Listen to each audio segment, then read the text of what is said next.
Good afternoon. Welcome. So it's Monday instead of Sunday. We just had an opportunity, though, to get to address you on our usually weekly update. So welcome to week 5. It's crazy that we're already here. That means we have just a couple more weeks in the course left. Tons of really great learning. We're going to start today talking, of course, to our PQP1 participants.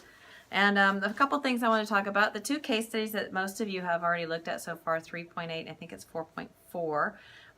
The first one, 3.8, regarding the maintaining sort of relationships. That's the stressed out father, and there's a divorce and a CAS case going on. There's a whole lot of things thrown at you all at once, and there's a purpose for that. And I really wanted to say how much I really appreciated folks using the ABCDE format, and I've saw some really great ideas about really planning what you're thinking, what the questions and issues are, planning about what you're going to do, who's going to be responsible for it, then reflecting on what might be the motives behind what's happening. And I just want to really say, particularly, I think it was Jill Montgomery's post, where she really talked about those planning moves at the end, really thinking about where the father was, and that's really critical to maintaining that relationship later, because if you continue to treat that person as a respectful part of your community and you continue to try to bring them around and listen to them, you're going to have a lot more success later down the road, because most likely this child and this parent are going to be in your school for a while. Yeah. So you don't want to burn those bridges at that point. That's a really good opportunity to just really strengthen those relationship skills, and that person will appreciate, despite what was going on, being treated in a respectful and reflective manner. So, and typically, kudos. I mean, we've both had those kinds of situations, and those are the long-term relationships that usually the parents, like literally 5-10 years later, come back and someone will say, "How did you two meet?" And they'll replay this story about the day they were having when they came in, and you can move forward and laugh about it later. At the moment, it's extremely stressful, but how you act under that pressure in that moment is really integral to preserving those relationships. And that's one of the reasons we really wanted you to try using this ABCDE framework. Some people have other frameworks they use for when there's problems or situations that arise, but you do need one. Because at that time often emotions run high, or there's quick decisions that have to be made. You need a good solid framework for how you're going to make those decisions, and that'll keep you kind of going forward with your school community from there on out.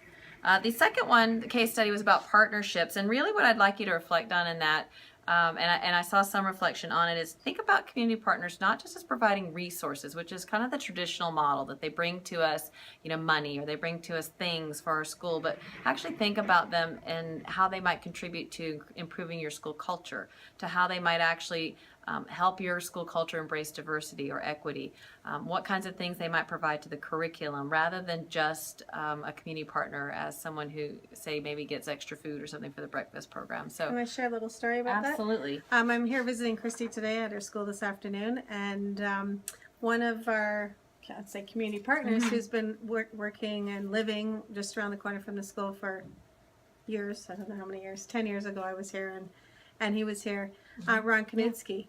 And he said to me, "Oh, I'm not around as much as I used to be." And he was a community partner in the school who worked with a social services agency.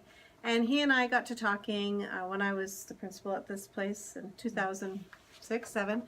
And what we did is we set up a whole system where he would come in every week. It was the early days of implementing First Nations, Métis, and Inuit cultures and perspectives and history into the classroom. It was always in the curriculum, but we were pretty specific, and he came every week and worked in different classrooms. And he came as part of a well-being initiative with the agency he worked at as a social worker, and then came into the school.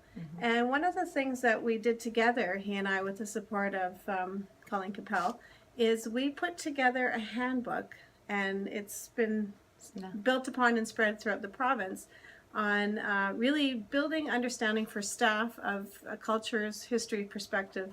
At the time it was Aboriginal peoples, because that was the language that we used during the first iteration. But that partnership of having an building upon each other's strengths and supporting the work really moved far beyond the walls of our little school here. It moved all over the province.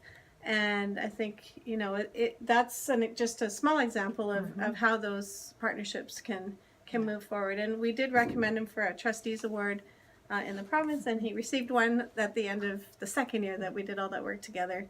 And while he still remains quite active in the region, he said he's going to be doing some work in Spirit Greenstone coming up at the high school in Geraldton, and 2 elementary schools.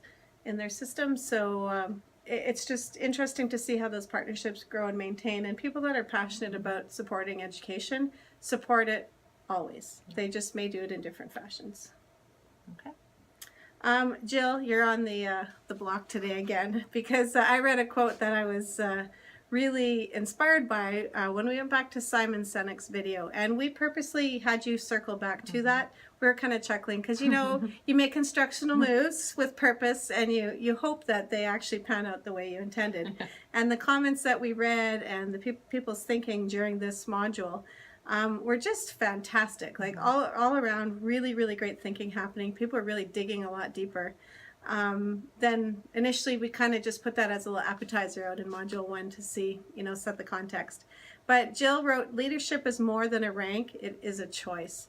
And that really resonated with me, and it sort of framed, I think, what a lot of people were circling around. Maybe they didn't say it exactly in those words, but I know a lot of you changed what the saying is based on your own interpretation of it and your learning over that time. So it was really great to see the connections and the learning that's happened for individuals, but also as a group, and how everyone has been really challenging each other and being very thoughtful in their responses. All around, I thought, I like that quote. Jill, I think you should tweet that out. I may tweet it out and just put Jill Montgomery on there. But anyway, thanks for that, because it was one thing for me that as I read that module really stood out. Now we got some really great feedback from people, and because we ended up posting up the whole course now, we can't actually implement some of it. But one of the things that a few people said is they would like to have discussion groups so they can have a richer discussion with small groups. So Christy and I were looking at that last night to see how can we do that.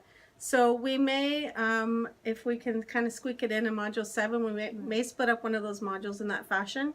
So when you see the discussion, it will say like 5 people's names in the discussion, and that will be your discussion box. And then for the next discussion, will be 5 other people's names in that discussion box, so that you can just focus in on a conversation in a small group instead of trying to respond to or reading even 40 people. So you can just focus on your group. So thanks for that feedback. It came up more than once, so we thought we'll give it a try and see how it goes. We have put a visual here of the PQP practicum forms we would like you to submit. And again, please feel free to email them to us. We'll have a look at them, sign them, and we'll get them back to you. And we would like to thank again everybody for checking in this week, and looking forward to the upcoming work over the week. Thank you.